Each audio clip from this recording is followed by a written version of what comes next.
Selamat pagi, selamat siang, dan selamat malam Bu Yayu dan teman-teman. Saya Alexis Leonard dengan NIM 131121101159 dari kelas Bisnis 2J.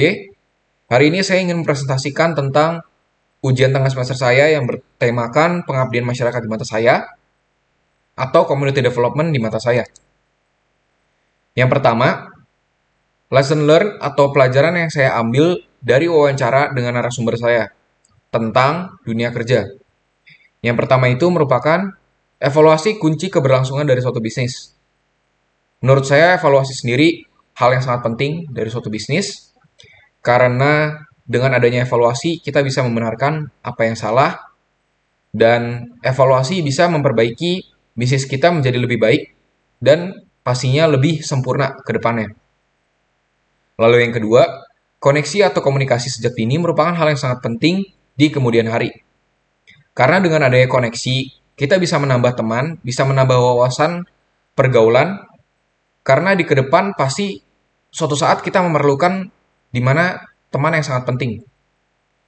Yang kita bisa lihat dari peluangnya, dan kita bisa mengajak untuk berbisnis bersama, lalu bisa menjadi peluang kita bisa join atau kita bisa mengajak teman untuk join ke bisnis kita, seperti itu. Lalu yang ketiga, sikap baik, jujur, ramah, dan lain-lain merupakan hal yang harus ditingkatkan dan diterapkan di keseharian. Sikap baik, jujur, dan ramah itu merupakan hal yang memang sudah dasar dari diri kita sendiri. Dan hal ini memang sudah tumbuh dari kita kecil hingga dewasa.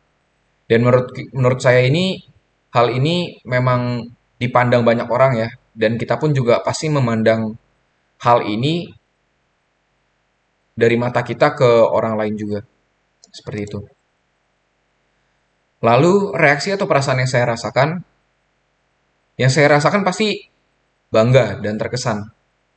Karena dari narasumber saya ini umurnya masih dekat-dekat dengan saya, namun dia uh, bisa memanage uh, bisnisnya, meskipun dari bisnis ini tidak seutuhnya dari uang dia, namun dia bisa membuktikan kepada orang tuanya bahwa dia bisa menjalankan suatu bisnis dan bisa menyukseskan bisnis tersebut. Dan dia pasti bisa membuktikan bahwa bisnis yang dia jalankan itu pasti bisa sukses dan lebih baik dari bisnis-bisnis lainnya. Lalu niat atau motivasi yang tumbuh dari diri saya sendiri itu yang pertama kerja keras. Karena dari kerja keras sendiri itu bisa membuktikan yang dimana kita bisa mencapai tujuan dan kerja keras ini pasti bisa terbayar jika memang kita sudah berusaha dan membuktikan bahwa kita bisa. Lalu yang kedua, sosialisasi yang dimana seperti komunikasi atau koneksi. Dan hal ini pasti mendorong saya agar berteman sebanyak mungkin dan memilih pertemanan yang baik dan membuang pertemanan yang buruk. Dan itu pasti membuat diri saya sendiri lebih baik ke depannya. Lalu yang ketiga, time management. Ini merupakan satu hal yang sangat penting di dunia berbisnis. Di mana dari sekarang juga kita harus membuang waktu yang memang tidak diperlukan. Dalam artian memang hal yang tidak penting itu harus kita buang. Dan kita harus memanfaatkan waktu sebaik mungkin, dan dengan memanfaatkan itu pasti kita mendapatkan hasil yang baik juga. Seperti itu. Nah, selanjutnya ini lesson learn atau pelajaran yang saya dapatkan saat mewawancarai SDGs, yaitu YCAP Foundation atau Yayasan Cinta Anak Bangsa. Yang pertama, YCAP Foundation ini mementingkan pendidikan untuk menjamin keberlangsungan hidup dari keluarganya. Yang dimana YCAP Foundation ingin berusaha agar anak dari keluarga yang memang berkekurangan itu tetap mendapatkan pendidikan. Dan YCAP Foundation ini dia tetap membuka peluang untuk mereka yang bisa masuk ke YCAP Foundation tanpa dipungut biaya sama sekali. Seperti itu. Lalu yang kedua, YCAP Foundation merupakan lembaga yang membantu kemajuan negara ini. Karena suatu negara tidak akan maju ketika hanya pemerintah yang mengatasi setiap masalah. Jadi saya sangat salut kepada Wake Up Foundation maupun organisasi yang di luar sana yang sudah berbakti kepada negaranya juga, seperti itu. Reaksi atau perasaan yang saya rasakan di saat saya mewawancarai SDGs saya itu.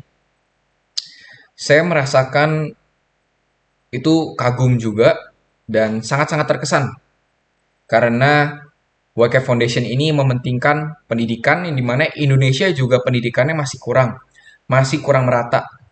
Jadi menurut saya dengan adanya YCAP ini pasti sangat mendorong pendidikan di Indonesia dan sangat memperbaiki pendidikan dari Indonesia sendiri. Dan saya berharap agar banyak masyarakat yang mulai tersadar dan ingin mensupport dari organisasi atau lembaga-lembaga yang ada seperti itu. Niat atau motivasi yang tumbuh dari diri saya sendiri itu, saya ingin lebih peduli terhadap masyarakat kecil yang dimana memang membutuhkan uluran tangan, dan seperti salah satu contohnya, saya memang ingin membantu UMKM, entah saya membeli dagangannya atau saya memberikan atau mensisihkan uang dari uang jajan saya agar membantu mereka sedikit demi sedikit, seperti itu. Lalu yang kedua, berani berpartisipasi dalam masyarakat. Berani berpartisipasi artinya saya ingin dan membantu untuk mendorong eh, organisasi atau lembaga yang memang sudah ada. Meskipun saya tidak bisa membantu banyak karena dalam sisi sekarang ini saya masih menjadi mahasiswa dan saya berharap juga bahwa diri saya juga masih bisa terus mendorong jiwa sosialisasinya agar masyarakat juga bisa terbantu. Seperti itu. Ketertarikan mengabdi kepada masyarakat. Pastinya ada ketertarikan dari mengabdi kepada masyarakat ini. Apalagi ingin membantu ke masyarakat kecil.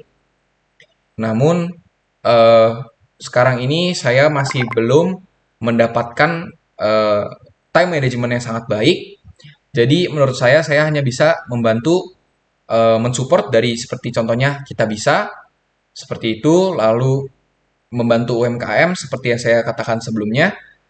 Eh, Menurut saya contohnya seperti itu sih untuk mengabdi kepada masyarakat sendiri. Lalu makna hidup dan hal bernilai yang saya peroleh. Menurut saya yang sangat menonjol adalah bersyukur. Bersyukur dengan keadaan seperti saya seperti ini, itu menurut saya itu sudah sebuah anugerah yang saya dapatkan dari orang tua, dari Tuhan, dari saudara-saudara saya. Dan dengan bersyukur ini, saya tidak mau egois, tidak mau hanya mementingkan diri saya sendiri. Saya ingin mementingkan orang-orang di sekitar saya yang memang membutuhkan uluran tangan, seperti saya katakan sebelumnya. Lalu saya ingin menolong orang-orang yang memang hidupnya masih eh, rada kesulitan dan saya ingin lebih rendah hati, tidak tinggi hati karena dengan adanya tinggi hati itu kita seperti egois dan tidak malah orang-orang yang masyarakat kecil itu malah memandang kita sombong seperti itu. Saya tidak mau dianggap seperti itu sih. Oke, sekian presentasi dari saya. Mohon maaf jika ada salah-salah kata. Semoga informasi yang saya berikan bermanfaat juga dan saya ucapkan sekali lagi terima kasih.